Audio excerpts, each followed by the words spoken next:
We still have a hand. This is wonderful. Kentendenga, I don't know how many there were, but a lot of you probably remember either right here. Yeah, there weren't too many of us, but look at us now. We're growing and it's wonderful. There's a lot more. I think there's 250 of us on the list. So, you know, you're in the top 10% right here, top 20%, which is where you always want to be in real estate, right? It's that. Because those are the people who succeed. 80% of them don't. So sorry guys that aren't here, but you're here, so welcome and thank you for coming. So yeah, thank you so much, April, Ilana, Tracy, and Han. And if I may, Paula used to be our burper. She was our burper, our ice guard, and she's amazing. If you don't know Paula, get to know Paula. Oh, well, thank you. It's true. I was managing broker here in this office for 8 years with James and Frank.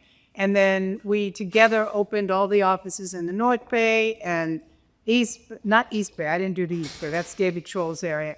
But in Marin, we opened with Chelsea Elagio. Many of you know her. So anyway, we've had a great time. And now I have gone back to sales, my first true love. I've been selling real estate, I don't know, 40 years almost. It's amazing because I'm so young.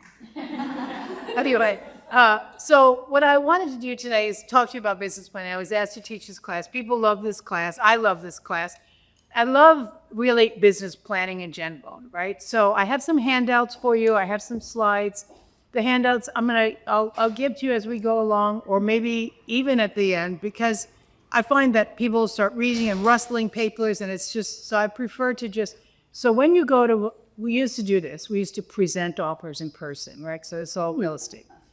Who's old enough to remember that? Oh, okay, yay. There's a bunch of us, right? We used to literally go to the seller. Can I present this offer in person to your seller, right?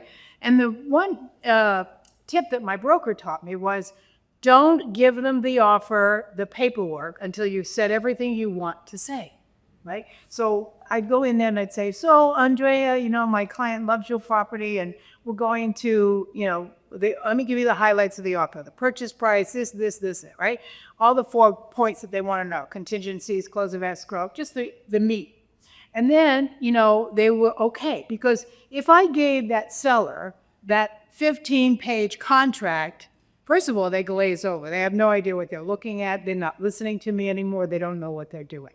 So that's a little tip that I learned in teaching classes. I'll give you the material towards the end, okay? So, but we have plenty of it. You can see it's all going to be up here. So let's go to the first slide and I'll tell you some stories. I like to tell stories because I think life is made up of stories, right? Would you all agree? Yeah. So it's good to tell stories. When you're in escrow with clients and things are going bad, tell them a good story. Break the ice, right?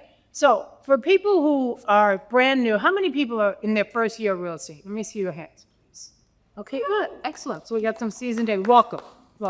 You're in the top 20%, so you want to stay here. That's the key for the first people.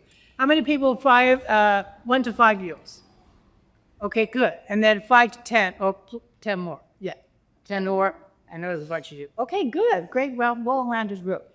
So the reason I ask is because I want you to look at, okay, 1 year, maybe today you just want to take 1 year at a time. Do your 1 year plan for 2026.